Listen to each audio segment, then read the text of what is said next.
Durante más de 4.500 millones de años, la Tierra fue atacada, quemada, destrozada y rasgada. Estos acontecimientos extraordinarios esculpieron nuestro planeta a través de una serie de devastadores cataclismos.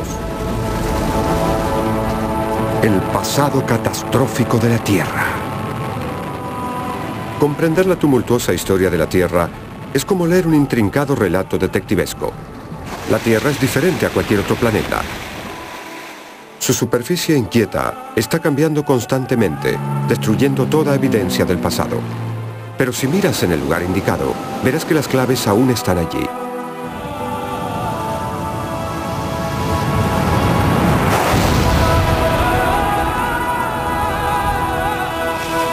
Unos 18.000 meteoritos golpean la Tierra cada año y descienden hacia ella a una velocidad de 1.120.000 kilómetros por hora. La mayoría son pequeños y causan poco daño, pero nos brindan claves sobre la catastrófica formación de nuestro planeta. El geólogo Roger Buick trabaja en el noroeste de Australia. Aunque ha llegado recientemente, es la cosa más antigua sobre la Tierra. Es un condrito, una especie de meteorito pedregoso. Y ha estado dando vueltas por el sistema solar durante unos 4.500 millones de años.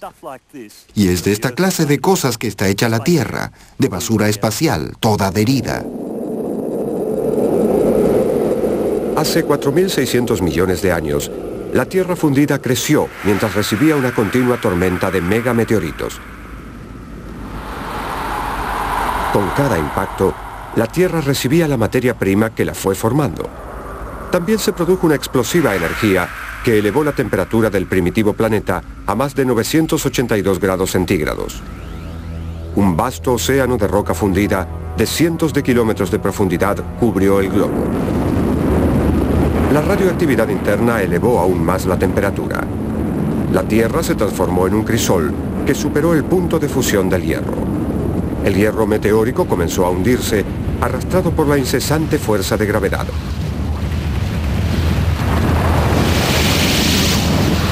Una esfera de 1 kilómetro de hierro fundido pudo haber realizado el viaje desde la superficie hasta el centro de la Tierra en menos de 1 millón de años, un pestañeo en el tiempo geológico. Se estaban formando los componentes de la Tierra. Había un corazón de hierro rodeado por rocas fundidas. En la superficie se iba creando una delgada corteza que se comportaba como estas lagunas de lava fundida. Las turbulentas fuerzas subterráneas comenzaron a fracturar la corteza. Estas son las placas tectónicas, enormes capas de corteza terrestre que se mueven sin cesar, rompiendo y quebrando la superficie del planeta. El proceso aún continúa en la actualidad. En algunos lugares, las placas se separan y la lava fundida penetra por las fisuras para crear una nueva corteza. En otros, se destruye la corteza cuando chocan las placas, y así se funden con la lava que está debajo. En estas zonas de subducción, erupcionan los volcanes.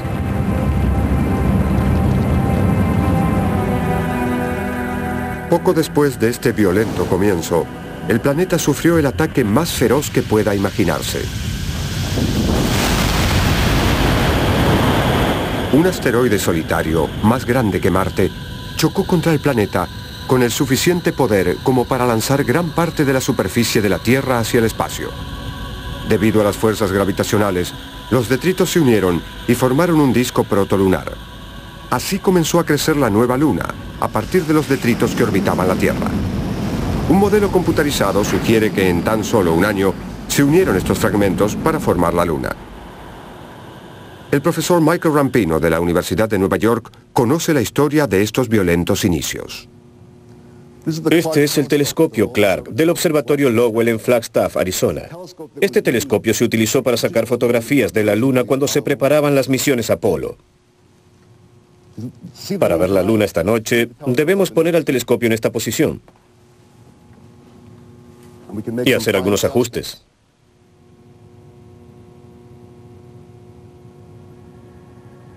La densidad de los cráteres lunares se midió utilizando las fotografías tomadas por el telescopio Clark, y los astronautas visitaron algunas de estas regiones durante las 6 misiones del Apolo. Esta cosa cosa tiene paredes abruptas. Nos dijeron que tienen 60 grados. Ahora les contaré, no puedo ver el fondo de esto y estoy tan cerca del borde como me es posible. Eso es cierto. No puedo creer que hayamos estado en esas montañas. El mayor impacto que se produjo en la Luna dio origen al Mare Imbrium, de más de 1000 kilómetros de ancho. Se formó por el impacto de un cometa o un asteroide de más de 100 kilómetros de diámetro. Sí, son unas montañas bastante altas como para sobrevolarlas, ¿no? El cráter está rodeado por montañas de más de 8 kilómetros de altura. Ahí fue donde aterrizaron los astronautas del Apolo 15 y tomaron muestras. Esto significa que esas montañas no son como las de la Tierra, sino que son pilas de rocas fragmentadas, despedidas por el colosal impacto. ¡Mira eso! Adivinen lo que encontramos. Creo que es lo que buscábamos. Roca cristalizada, ¿verdad? Sí, señor. Mejor que lo creas. Las rocas lunares prístinas recogidas por los astronautas del Apolo han sido datadas radiométricamente y estudiadas. Muestran que el impacto ha sido un proceso importante en la formación y evolución de los planetas como la Tierra. Y aún más, los datos radiométricos muestran que la Luna sufrió un espeluznante bombardeo hace unos 4.000 millones de años. Después de esa época, culminó el bombardeo. Para ese entonces, la mayoría de los asteroides que orbitaban en el sistema solar ya había chocado con los planetas y había culminado el proceso de formación. Hace 3.500 millones de años, la Tierra comenzó a enfriarse. El candente interior de los volcanes despidió vapor de agua y gases ácidos. Este fue el gran eructo de la Tierra. Como resultado, se formó una densa y húmeda atmósfera con una presión 100 veces mayor a la actual.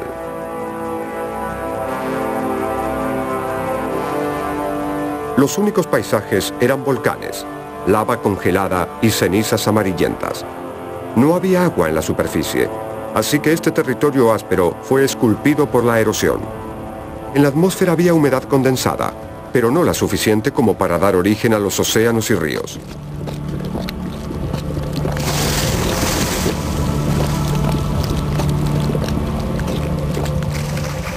En el aire tampoco había oxígeno. Era inhóspito, sin vestigio de vida alguno. Una nueva teoría propone que el agua necesaria para formar los océanos del mundo llegó desde el espacio a bordo de cometas de hielo. La lluvia cósmica aún continúa. Hay pequeños cometas de hielo de entre 20 y 40 toneladas que chocan con la atmósfera cada 3 segundos. Ellos añaden 2,5 centímetros de agua a la superficie del globo cada 20.000 años. Cuando se saturó la atmósfera, comenzó a llover.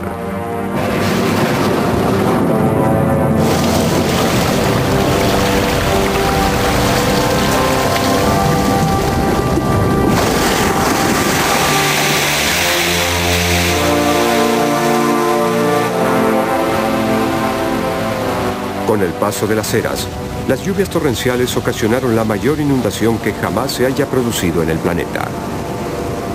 Un océano infinito comenzó a crecer. Cuando los cielos finalmente se despejaron, la Tierra se había transformado en un planeta de agua. Es en este momento que comenzó la vida. Los ecos de estos comienzos aún hoy se pueden escuchar. Nuestros más antiguos ancestros, las criaturas más resistentes que jamás hayan evolucionado, sobrevivieron sin sufrir cambios durante miles de millones de años, habitando en las rocas sólidas.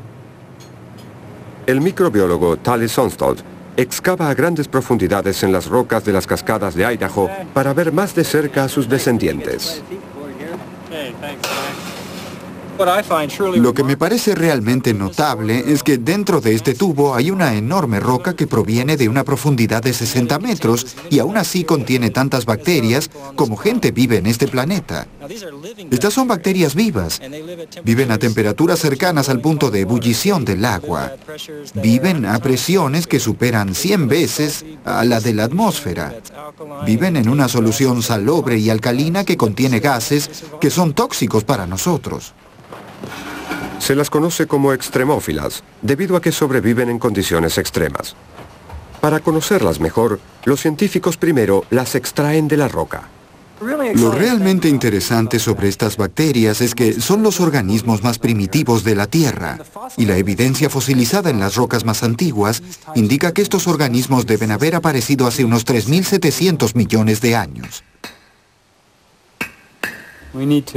Tenemos que cortar el exterior de la roca, de manera tal que podamos quitar cualquier clase de contaminación que se haya producido durante el proceso de extracción en el campo. La roca se coloca en una prensa para transformarla en polvo muy fino. Luego se toma una muestra del polvo y del cultivo de bacterias. Estos son los ancestros más primitivos de todas las formas de vida, una colonia de extremófilas.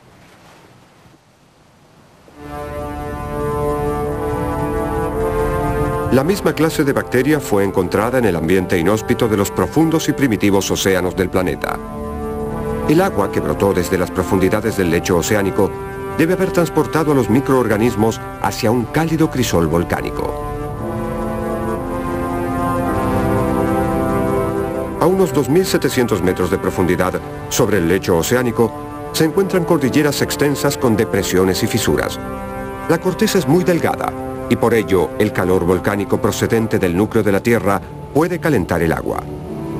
Dentro de esta rica mezcla química prosperan extrañas comunidades de microorganismos. Estas bacterias soportan presiones 3 o 4.000 veces mayores que las que soportan las bacterias de la superficie. Además, sustentan un extraño espectro de diferentes criaturas. Logran sobrevivir aquí debido al calor que despide el núcleo fundido que se encuentra a solo 8 kilómetros por debajo de ellas. Este no es solo el comienzo de la vida, sino que también revela la estructura del mismo planeta. Cuando las placas tectónicas que conforman el lecho oceánico se separan, comienza a emerger la lava y nacen nuevos volcanes.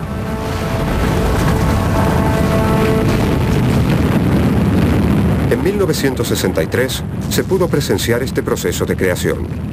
Un volcán en el lecho oceánico entró en erupción al sudoeste de Islandia, despidiendo 900 millones de metros cuadrados de lava que formaron la isla de Surtsey. Emergió en cuestión de días, al igual que las islas volcánicas de la Tierra primitiva. Estas islas aparecieron por todo el planeta y en un momento formaron los primeros continentes. En las montañas rocosas de Canadá se encuentran las claves de lo sucedido. La capa externa de la Tierra, la litosfera, soporta a los continentes. Está compuesta por diferentes rocas y su grosor es de 96 kilómetros. Es prácticamente desconocida. Para explorar a mayores profundidades debemos utilizar metodologías más sofisticadas. Para descubrir cómo se formó esta capa, un equipo de 700 científicos está trazando un mapa de este territorio invisible, emulando a los antiguos cartógrafos. Utilizan detectores de ondas de choque, llamados geófonos, que se colocan en lugares estratégicos. Esta es la mayor exploración que se haya realizado de la litosfera. En la provincia de Yukon, el científico en jefe es Charlie Roots. Los geólogos que trabajan con rocas sedimentarias están acostumbrados a la continuidad tanto en las rocas antiguas como en las más jóvenes. Así son capaces de tomar las mismas muestras en un territorio muy amplio. Esto no se puede hacer en estas montañas. Las rocas de la superficie muestran una extensa plataforma de piedra caliza, pero las rocas de las áreas circundantes no se relacionan con ellas. No son parte del continente, así que deben haber venido de algún otro lugar. Estos cañones muestran los pliegues y ondas que las rocas han sufrido a medida que fueron presionadas contra el continente antiguo. El problema es que solo vemos las rocas que están en la superficie. Y cuando las rocas están a mayores profundidades, gran parte de la historia queda enterrada bajo nuestros pies. Para enviar ondas de choque y explorar las profundidades de la corteza, se enterraron 90 kilos de explosivos. Estamos excavando 3 huecos y allí colocaremos los geófonos. Así podemos contar con un sistema de orientación, con 3 componentes para medir las ondas sísmicas que recibimos. Tenemos un geófono vertical que medirá el componente vertical de las ondas. Este es un geófono norte-sur que medirá los componentes norte-sur de la onda recibida. Y también tenemos un geófono este-oeste para medir el componente este-oeste de la onda sísmica.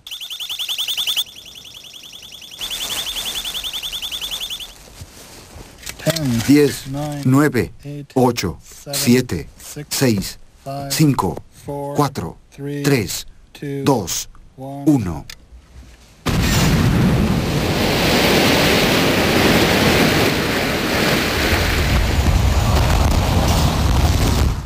Cuando las ondas atraviesan la Tierra, chocan con algo duro, mucho más duro que la roca circundante. Las ondas se reflejan y regresan a la superficie, transmitiendo su valiosa información a los geófonos. El análisis de los resultados muestra que debajo de las rocosas están enterrados los remanentes de antiguas islas volcánicas. Durante los últimos 200 millones de años, cientos de estas islas fueron injertadas en el continente norteamericano. Ellas componen gran parte del sector occidental de las rocosas, desde México hasta Alaska. Esta es una clave para saber cómo se formaron las primeras masas continentales. Pero hasta muy recientemente, la ciencia no tenía mucho que decir acerca de cuándo ocurrió este proceso. Un día, mientras buscaba minerales en el noroeste de Australia, Roger Buick realizó un sorprendente descubrimiento. Esta roca es parte de la superficie más antigua del planeta. Sobrevivió milagrosamente al interminable ciclo de formación y destrucción de la corteza. Las listas verticales perduraron por más de 3.600 millones de años y nos dan una fecha para saber cuándo se comenzó a formar la Tierra en el planeta. Cerca de aquí, en las rocas sedimentarias del Karatjini, también hay claves para resolver otro capítulo de la historia del planeta. Este fue el primer lugar donde la vida y la Tierra comenzaron a interactuar. Las huellas permanecen hasta nuestros días. Algo impresionante sobre este lugar es su color rojizo. De hecho, las rocas rojas se extienden por cientos de kilómetros en todas las direcciones. Son rojas porque contienen un mineral rojo, hematites, óxido de hierro o herrumbre, y se formó cuando el hierro disuelto en el océano se combinó con oxígeno y se precipitó como óxido de hierro, asentándose y acumulándose en el lecho marino. Al principio, la atmósfera de la Tierra no tenía oxígeno. Lo mismo sucedía en los océanos. Estas rocas registran un periodo intermedio, cuando todavía no había oxígeno en la atmósfera, pero sí se encontraba en las capas superiores de los océanos. Hay una gran cantidad de óxido de hierro aquí. Este volumen sugiere que el oxígeno solo pudo haber provenido de una fuente, de organismos vivos, que despedían oxígeno como un derivado de la fotosíntesis. Después de 2.000 millones de años, el oxígeno finalmente se combinó con el hierro. Por primera vez, el oxígeno libre era capaz de escapar hacia la atmósfera, y así el aire se hizo respirable. En el interior de Australia hay más evidencias dejadas por los organismos que producen oxígeno. En una localidad descubierta por Buick se encuentran algunos de los fósiles más antiguos del mundo. Estoy retrocediendo más de un 75% en el largo camino de la historia de la Tierra hacia sus inicios. Aquí hay sedimentos recortados que forman montículos. Son extrematolitos, estructuras sedimentarias creadas por microorganismos filamentosos que atrapan arena y lodo entre sus pequeños filamentos. Estos microorganismos probablemente fueron fotosintéticos. Los estratos se hacen más espesos, debido a que los organismos compiten entre sí para estar más cerca de la luz. Al producir oxígeno, los extrematolitos cambiaron al planeta para siempre. Estas diminutas bacterias fueron los primeros organismos en formar colonias. Ellas atrapan arena y crean estructuras rocosas como las que encontramos en Australia. Los extrematolitos crecen prácticamente sumergidos en el agua, así que solo puedes verlos durante una marea muy baja. Estos crecieron aquí hace unos 5.000 años, cuando el nivel del mar era como 1 metro más alto. Las bacterias los formaron cuando bajó el nivel del mar. Y los sedimentos atrapados por las bacterias se convirtieron en piedra caliza.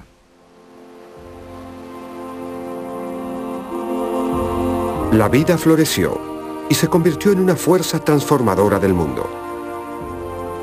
En Utah, las valvas de millones de criaturas marinas que vivieron y murieron aquí quedaron expuestas en la zona donde el río San Juan creó una enorme grieta en la corteza terrestre. El río dejó al descubierto un mundo perdido, donde mares poco profundos una vez bañaron las costas de un planeta compuesto por una sola masa de tierra, un supercontinente llamado Pangea.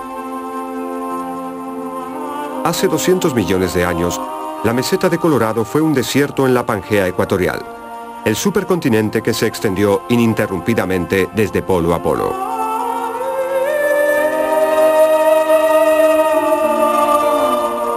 Hace 50 millones de años, toda la región sufrió un cataclismo. La erosión incesante comenzó a barrer cada una de las capas rocosas. Las fuerzas tectónicas que retorcieron, comprimieron y levantaron la Tierra entablaron una batalla interminable con las fuerzas erosivas. Y este proceso modeló paisajes fabulosos.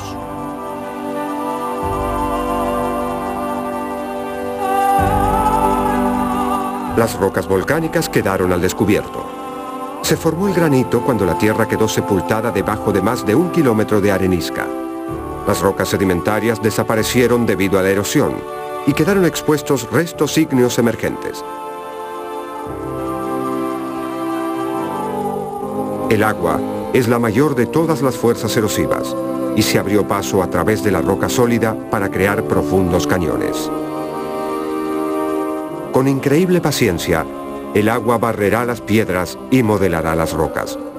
Un día, en un futuro inimaginable y distante, el cañón Antelope Slot será tan ancho y profundo como el mismo Gran Cañón.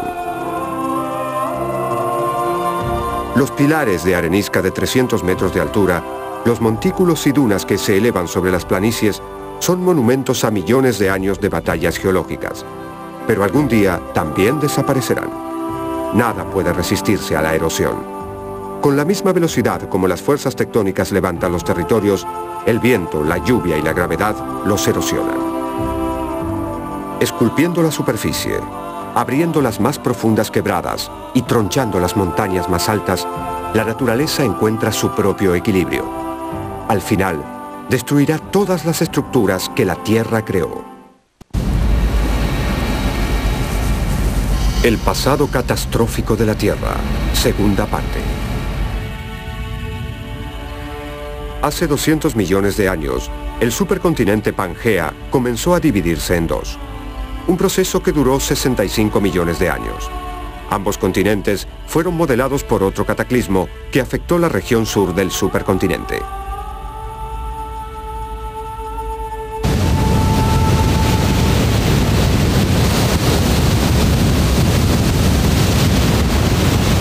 En las selvas de Sudamérica se encuentra uno de los paisajes más increíbles sobre la faz del planeta. Le debe su existencia a este violento capítulo de la historia de la Tierra. La esperanza de encontrar más claves sobre esta catástrofe atrajo al profesor Michael Rampino. Las cataratas del Iguazú en Argentina son las caídas de agua más espectaculares del mundo.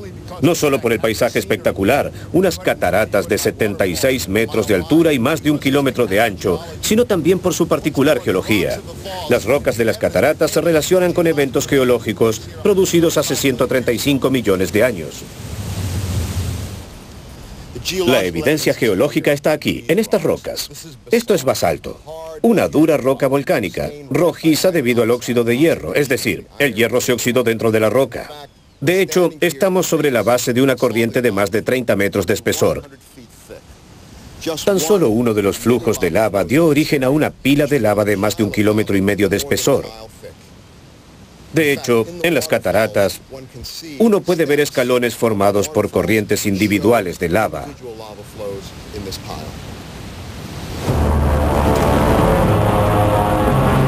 Imaginen erupciones volcánicas tan enormes como para provocar corrientes de lava, surgidas de gigantescas grietas y fisuras en la corteza terrestre, fluyendo por un área de más de 650.000 kilómetros cuadrados. Un evento volcánico enorme. Grandes cantidades de gases ricos en sulfuro fueron despedidos a la atmósfera. y las gotas de ácido sulfúrico formaron un velo que tapó la luz del sol y enfrió el clima. La lluvia de ácido sulfúrico mató a la vegetación, un desastre ambiental de enormes proporciones. Esto sucedió hace 135 millones de años, al final del período Jurásico, una época donde hubo extinciones masivas. En estas rocas hay evidencia de un evento aún más dramático en la historia de la Tierra.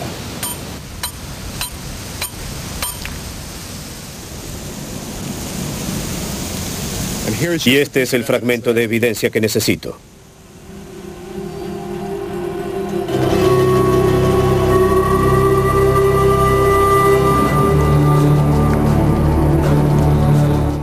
Al otro lado del mundo, cruzando el Océano Atlántico, se encuentra el desierto más antiguo del globo. Domina la mayor parte de Namibia, un país al sudoeste de África.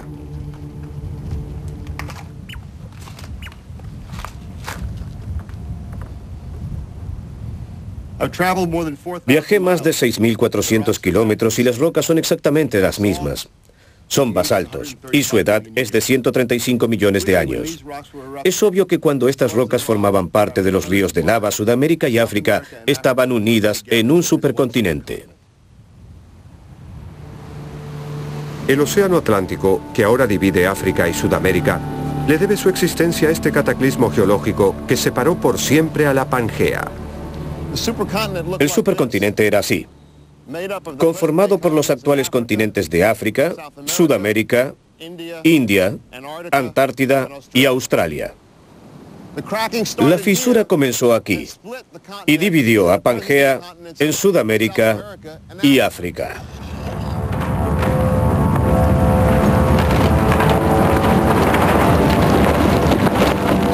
En términos geológicos, todo ocurrió muy rápido. La grieta se abrió hacia el norte con una velocidad de 5 centímetros por año. A medida que avanzaba, dividía la Tierra. Chorros de fuego volcánico emergían de la grieta. Todo el proceso duró solo 5 millones de años.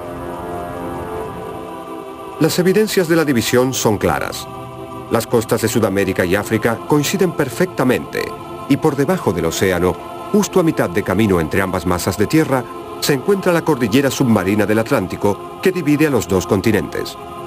Es así como las agitaciones geológicas pueden acarrear desastres.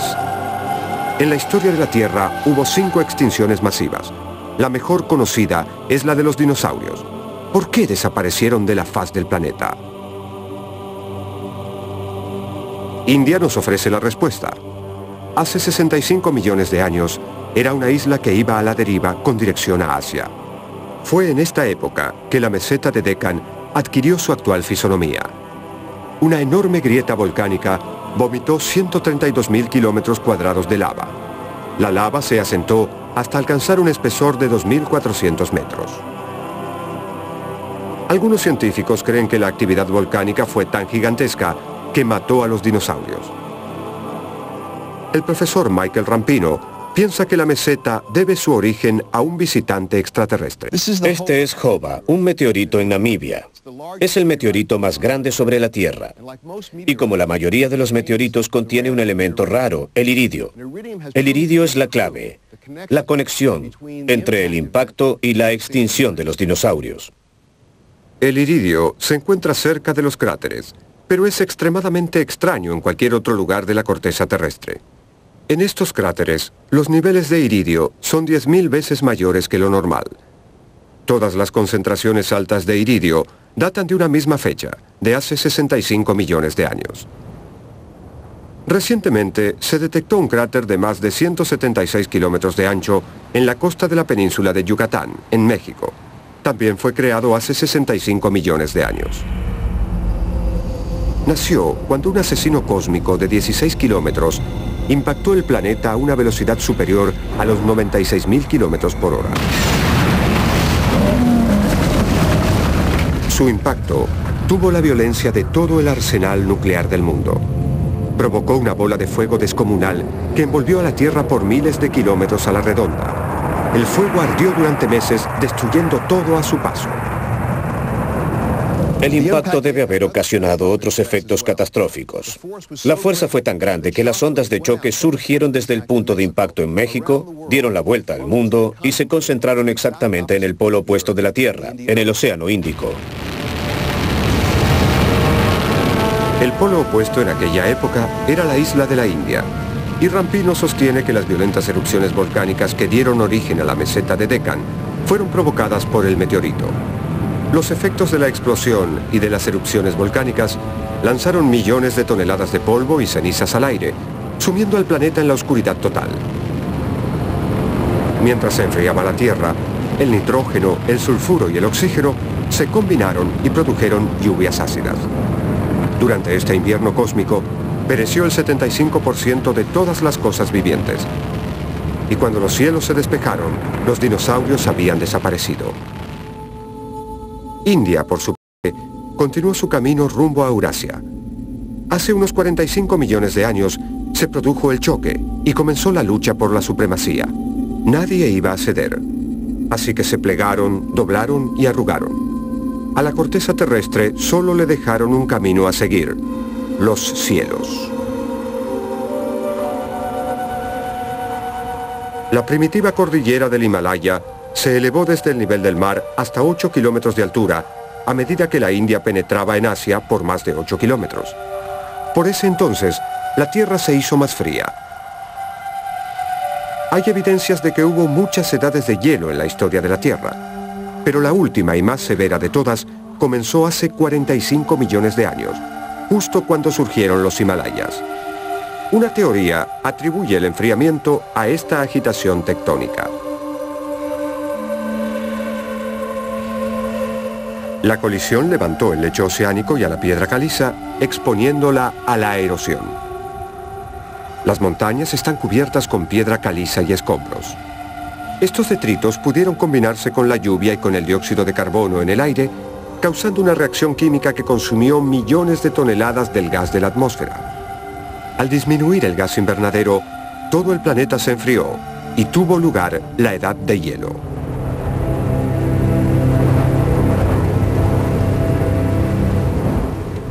Los polos estaban permanentemente cubiertos por capas de hielo de más de 3 kilómetros de espesor. Y de esta forma comenzaron a avanzar inmensos glaciares. Nada podía resistir su fuerza a medida que recorría más de 3 metros por día.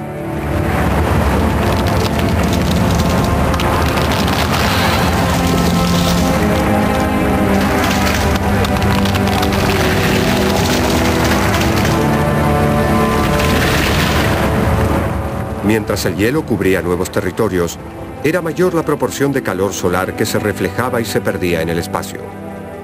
El planeta se congelaba más y más. Para entonces, la Tierra estaba cubierta por un volumen de hielo 3 veces mayor al que tiene en la actualidad. El hielo encerró los cuerpos de agua y los atrapó en tierra. Con menos agua disponible, el nivel del mar descendió 130 metros. En la actualidad, la isla caribeña de Grand Bahama posee las claves más evidentes sobre los dramáticos cambios en el nivel del mar. La microbióloga Steffi Schwab armó el rompecabezas de la historia. En las profundidades de un manglar se encuentra una laguna teñida con tanino. Es una entrada fabulosa hacia un antiguo y misterioso mundo.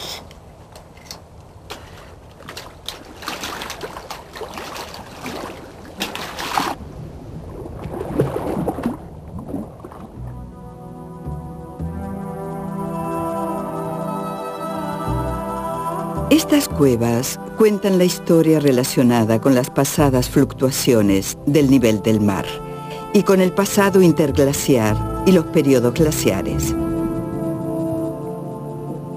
Lo que hace que estas cuevas sean tan interesantes es que son una de las últimas fronteras inexploradas y que este sistema de cuevas es el más largo y más grande del mundo. Nos desplazamos desde la entrada hasta una sala abovedada, donde pueden ver que el techo asciende hacia lo que comúnmente llamamos agujeros azules. Ahora estoy nadando por la zona donde se mezclan el agua dulce y el agua del mar, formando lo que denominamos un rielar.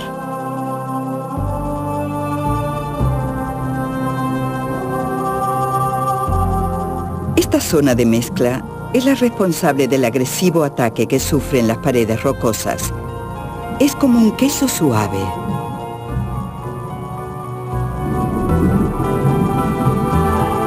Normalmente no puedes sacar la piedra caliza con el dedo.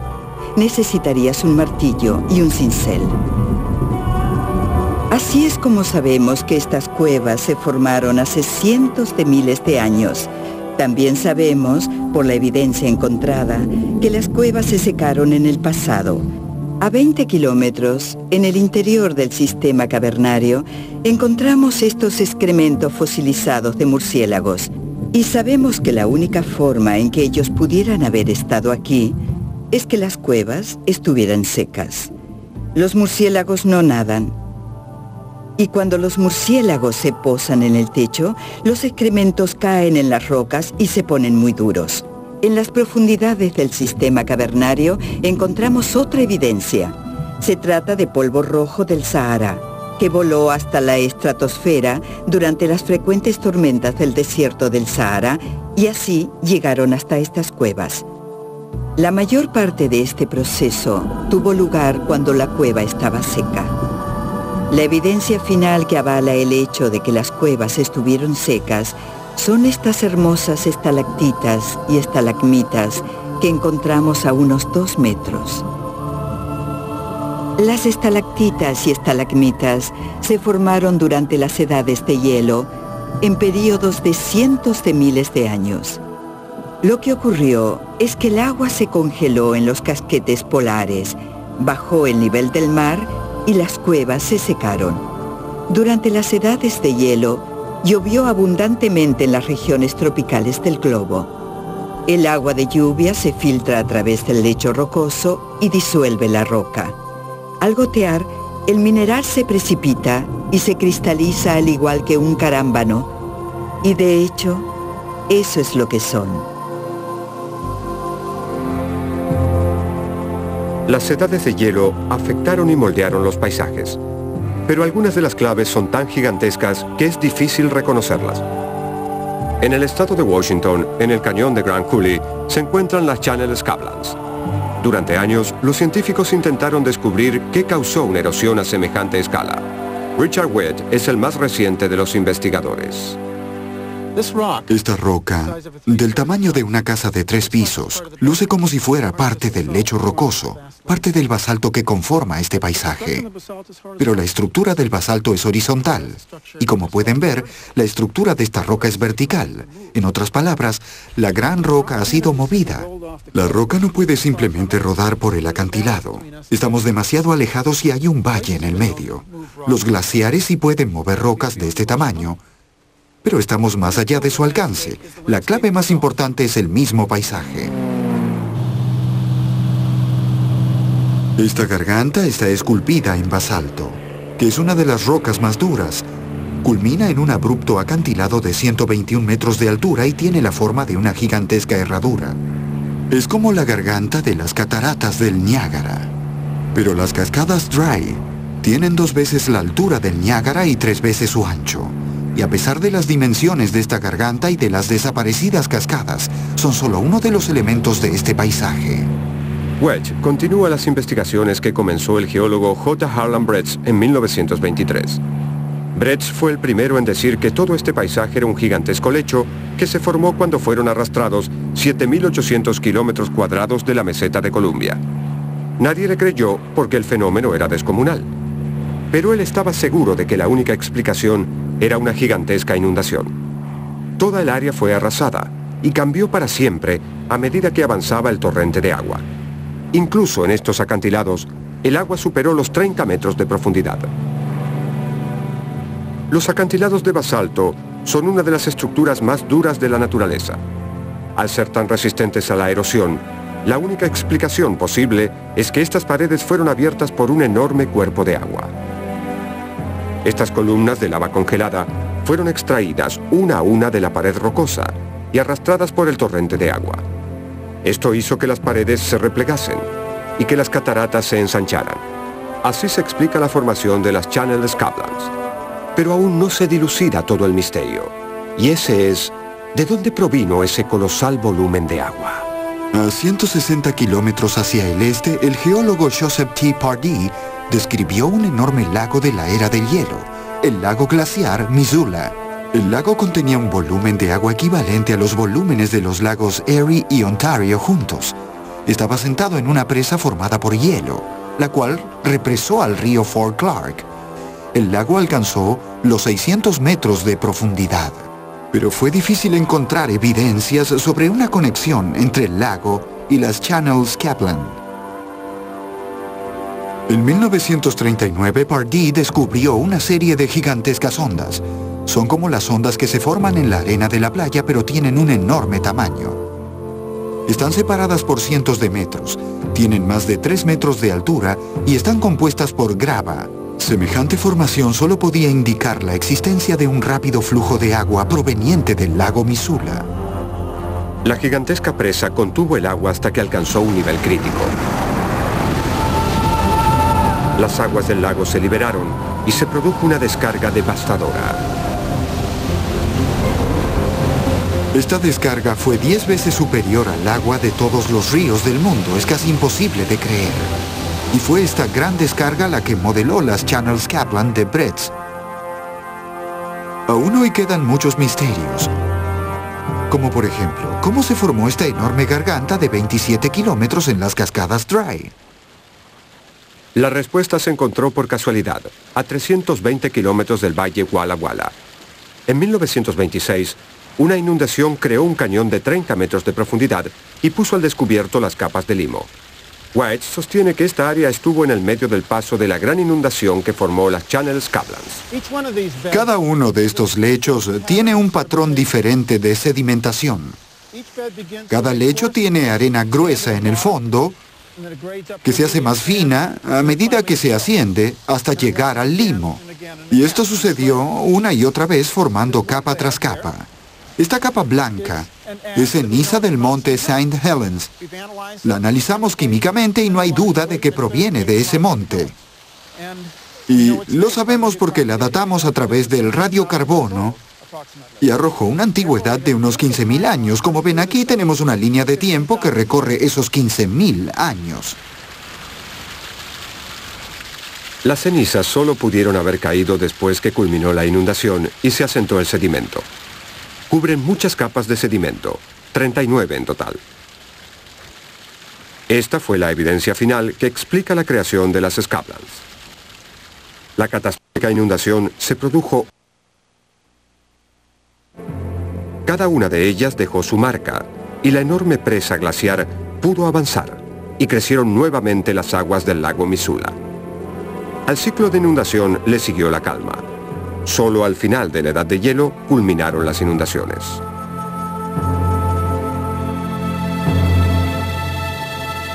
El cambio de la edad de hielo a épocas más cálidas está gobernado por la cercanía de la Tierra al Sol. Cada 100.000 años cambia la forma de la órbita de nuestro planeta. Esto ha llevado a muchos científicos a pensar que el recurrente ciclo de catástrofes y extinciones en la Tierra está determinado por fuerzas extraterrestres. Las extinciones masivas y las catástrofes que las causaron parecen seguir una periodicidad de unos 30 millones de años. Este ciclo sugiere que la causa de las catástrofes se encuentra en el espacio. Nuestro sistema solar viaja por una galaxia conocida como la Vía Láctea. Cada 30 millones de años pasamos a través de la parte más densa del disco galáctico. Durante esa época, los cometas de nuestro sistema solar pueden chocar contra los planetas. En ese periodo, la Tierra sufre muchos impactos.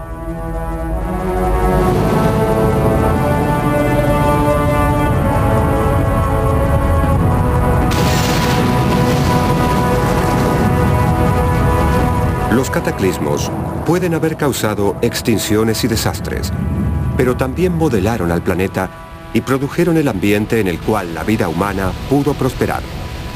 El aire es respirable, los mares son cálidos, los hielos se asentaron en los polos. De hecho, vivimos un período de tregua geológica, pero esta tregua puede llegar a su final. El hombre se ha distribuido por todo el planeta, así que ahora los cataclismos de la naturaleza pueden convertirse en catástrofes humanas. Las fuerzas que dominan la Tierra ignoran nuestras necesidades. Cada movimiento de las placas acarrea el peligro de un nuevo desastre. Tenemos que aprender que nuestro agitado planeta nunca se aquietará.